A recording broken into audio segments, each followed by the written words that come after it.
Hello friends, my name is Nisha and I love reading books. आज मैं आपसे जिस बुक की बात करने वाली हूँ वो है ये book, rich dad poor dad by Robert Kiyosaki. This is a personal finance book और ये नंबर 1 पर्सनल फाइनेंस बुक है। इस बुक के थ्रू ऑथर हमसे शेयर करते हैं अमीर बनने की कहानी। वो अपनी स्टोरी को इतने अच्छे तरीके से शेयर कर रहे हैं कि एक 10 साल का बच्चा भी इस बुक को पढ़कर आसानी से सीख सकता है। इस बुक को फर्स्ट टाइम 1997 में पब्लिश किया गया था और इसके ऑथर हैं American businessman Robert T Kiyosaki. Robert अपनी बुक के थ्रू हमें बताते हैं कि he is having 2 dads. One is his real father जो कि पीएचडी हैं, गवर्नमेंट जॉब कर रहे हैं, अच्छी सैलरी ले रहे हैं, but when it comes to finance तो वो हमेशा अपने फादर को स्ट्रगल करते हुए पाते हैं। वहीं दूसरी ओर उनके मुंह बोले पिता, जिन्हें वो रिच डैड कहते हैं, वो हैं जिन्होंने उन्हें अमीर बनने की सारी टेक्निक सिखाई है। 9 साल की उम्र में रॉबर्ट कियोसाकी उनके पास गए थे और तब से उन्होंने अपने रिच डैड से सीखा कि अमीर कैसे बना जाता है। रॉबर्ट कियोसाकी सबसे पहले शेयर करते हैं कि आपको अगर अमीर बनना है तो आपको ये जानना बहुत ज़रूरी है कि अमीर लोग पैसे के लिए काम नहीं करते। वो पैसा इसलिए कमाते हैं ताकि वो पैसे को अपने लिए काम पर लगा सके। हमारी मिडिल क्लास फैमिली की मेंटेलिटी क्या होती है? हम लोग बहुत ज़्यादा अपने बच्चों को जोर देते हैं कि अच्छे से पढ़ाई करो, पढ़ाई करके एक अच्छी जॉब ज्वाइन कर लो और आपकी लाइफ सेट हो जाएगी। और हम में से बहुत सारे लोग ऐसा करते भी हैं। हम इतना स्ट्रगल करते हैं पढ़ने के लिए, इतना स्ट्रगल करते हैं हम जॉब को ज्वाइन करने के लिए, और उसके बाद हमारी जब सैलरी स्टार्ट होती है तो हम उसमें से अपनी सैलरी को सारा खर्च कर देते हैं। हमारे पास बचता नहीं है कुछ भी, और इस तरह से हम एक लूप में फंस कर रह जाते हैं। हम उस जॉब के साथ स्टक हो जाते हैं क्योंकि हमारी फाइनेंशियल सिक्योरिटी इस जॉब पर डिपेंड करती है। हम इस डर में रहते हैं कि अगर हमने इस जॉब को छोड़ दिया तो हमारे एक्सपेंडिचर्स हम कैसे करेंगे। वहीं दूसरी ओर जो अमीर लोग हैं वो अपने पैसे को कमाते हैं और उसे री इन्वेस्ट करते हैं अपने पैसे से पैसा कमाने के लिए, और इस तरह से वो अपने पैसे को मल्टीप्लाई करते जाते हैं। इसलिए रॉबर्ट कियोसाकी ने जोर दिया है कि फाइनेंशियल लिटरेसी बहुत ही ज़रूरी है। अगर आप फिनेंस को समझ गए तो आपको सारा खेल समझ में आ जाएगा कि किस तरह से आपको अमीर बनना है। हम में से बहुत सारे लोगों को तो पता ही नहीं होता कि एसेट्स क्या हैं और लायबिलिटीज़ क्या हैं। हम अपने घर को, अपनी गाड़ी को, अपनी बाइक को, अपने फ़ोन, अपनी ज्वेलरी, इन सब चीज़ों को क्या सोचते हैं? वी थिंक ये सब हमारे एसेट्स हैं। नहीं, रॉबर्ट कियोसाकी ने बहुत ही सिंपल लैंग्वेज में समझाया है कि जो भी कोई ऐसी चीज़ जो आपकी पॉकेट से पैसा बाहर निकालती है वो आपकी लायबिलिटी है, और जो भी कोई ऐसी चीज़ है जो आपकी पॉकेट में पैसा वापस ला के आपको देती है वो आपके एसेट्स हैं। तो हमारा ध्यान ऐसी चीज़ों को बिल्डअप करने में होना चाहिए, specially in initial stage of our career, कि हम अपने एसेट कॉलम को बढ़ा सकें, ना कि हमारी लायबिलिटीज़ को। अगर हमारी लायबिलिटीज़ बढ़ती चली गई और हमने अपने एसेट कॉलम में इन्वेस्ट नहीं किया तो हम कभी भी अमीर नहीं हो पाएंगे। हमें अमीर होना है तो हमें अपनी लायबिलिटीज़ को कम से कम रख के अपने एसेट्स को ज़्यादा से ज़्यादा बढ़ाना है ताकि हमारा कैश फ्लो बढ़ सके। जब हमारा कैश फ्लो बढ़ जाता है तो हमारे पास सोर्स ऑफ इनकम इतने ज़्यादा होते हैं कि हम अपने पैसे को दोबारा से यूज़ कर सकते हैं। अब आप कहेंगे कि क्या हम अपने डिज़ायर्स को फुलफिल ना करें? ना तो रॉबर्ट कियोसाकी इस चीज़ के लिए मना करते हैं और ना ही मैं मना करूँगी।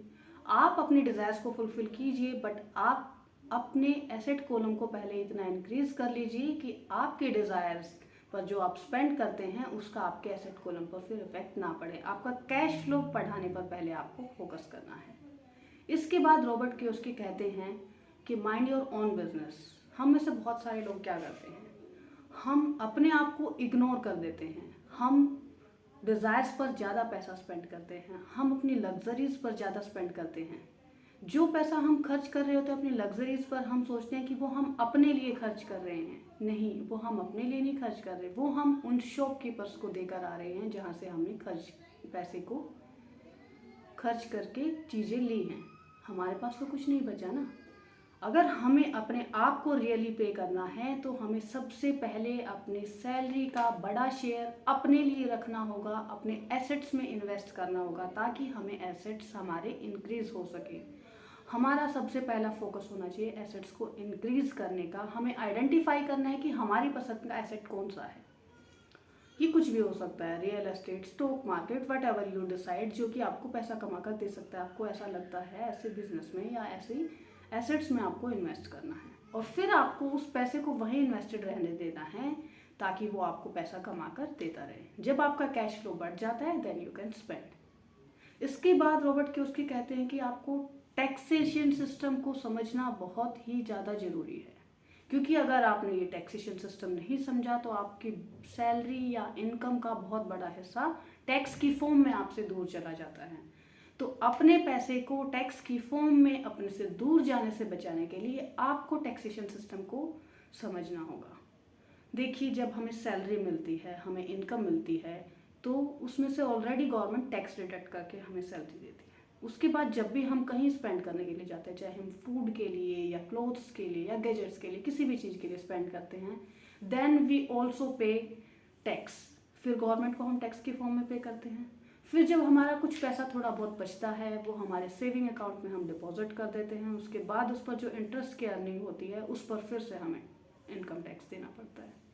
तो कितना बड़ा खेल है ये कि आपके पैसे पर बार बार आप टैक्स दे रही हैं।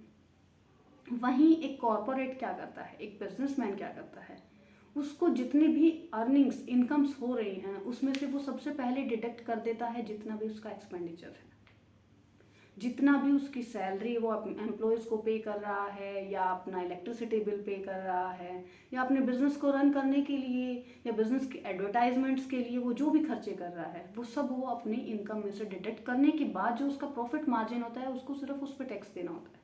और फिर भी बिजनेसमैन कुछ ना कुछ ऐसे तरीके टेक्निक्स निकाल लेते हैं जिससे कि उनका टैक्स कम से कम उन्हें पे करना पड़े। है ना ये मज़ेदार बात।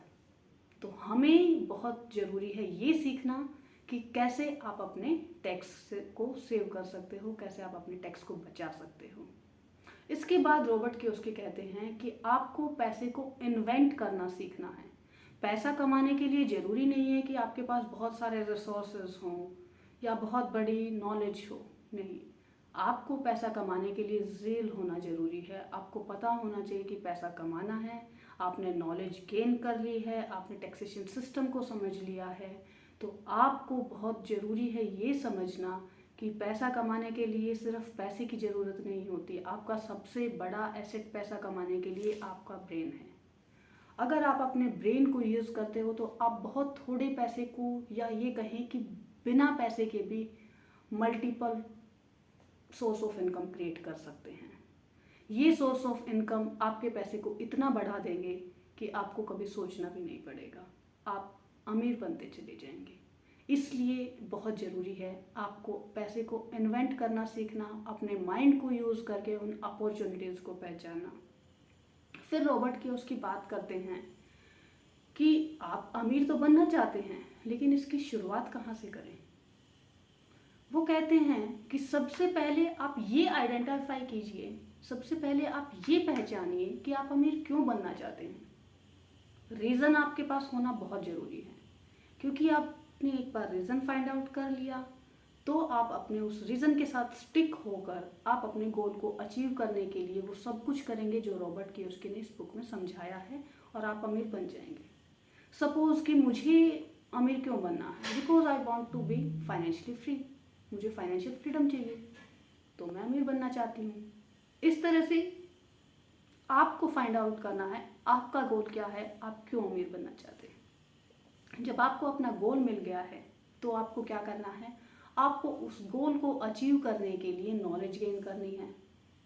नॉलेज गेन करने के बाद आपको अपने स्किल्स को, एसेट्स को बढ़ाना है, आपको अपने गोल को अचीव करना है। लेकिन जब आपने अपने एसेट्स को बढ़ा लिया तो आपको रिलैक्स होकर नहीं बैठना है। आपको ये नहीं सोचना कि मेरे एसेट्स अब काम कर रहे हैं, अब मुझे कुछ काम करने की ज़रूरत नहीं है। आपको कंटिन्यूअसली सीखते रहना होगा। जब आप कंटिन्यूअसली सीखते रहेंगे तभी आप ग्रो कर पाएंगे, और खुद को अपडेट करते रहना बहुत ज़रूरी है चेंजिंग टेक्नोलॉजीज़ के अकॉर्डिंग। और रॉबर्ट कियोसाकी ने ये भी समझाया है कि बहुत ज़रूरी है कि आप किसी और को एज इट इज़ कॉपी ना करें, क्योंकि हो सकता है जिस बंदे को सक्सेस मिल चुकी है उसने जो टेक्निक्स, जो पाथ लिया है वो आपके लिए काम नहीं करे, क्योंकि आपके सर्कमस्टांसेस, आपकी सिचुएशन, आपका सिनेरियो, आपका टाइम कुछ और है। तो आपको अपने टाइम और सर्कमस्टांसेस, आपके अवेलेबल रिसोर्सेज के अकॉर्डिंग अपनी अपॉर्चुनिटीज़ को खुद इन्वेंट करना है, खुद आइडेंटिफाई करना है। आपके फ्रेंड्स कौन हैं ये बहुत ज़रूरी है। अगर आपको पैसा कमाना है तो आपको उसी तरह के फ्रेंड्स बनाने चाहिए, या तो जिनके पास पैसा है या आपकी तरह जो अमीर बनना चाहते हैं। क्योंकि जब आपकी थिंकिंग सेम होगी, आपके थॉट पैटर्न्स मैच करेंगे, तो आप वही डिस्कशन करेंगे और आप लोग एक दूसरे की हेल्प कर पाएंगे अपने गोल्स को अचीव करने में। यदि आपने अपने फ्रेंड्स को सही से चूज़ नहीं किया तो आप अपने एम से भटक सकते हैं। इसलिए बहुत ज़रूरी है कि आप अपने फ्रेंड्स को सोच समझ कर चूज़ करें।